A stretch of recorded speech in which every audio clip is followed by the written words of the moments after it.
السلام عليكم ورحمة الله وبركاته. صباح الخير، جمعة مباركة عليكم، ونشوف فطار الجمعة كده مع بعض. وأحلى فطار وأحلى طبق فول كده نهرسه طازة جميل، عليه حبة طحينة وحبة زيت وحبة ليمون. ومعانا هنا كده حمرنا حبة بطاطس ورشينا عليهم حبة كاتشب للأطفال.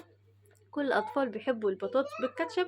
اوعي تنسي كده تحمري لهم حبة بتنجان عشان الأنيميا، وحبة سلطة كده عشان نحبش التحابيش مع الفطار. طبعا كل الموجود عندك في التلاجة قطعيه واعمليه سلطة.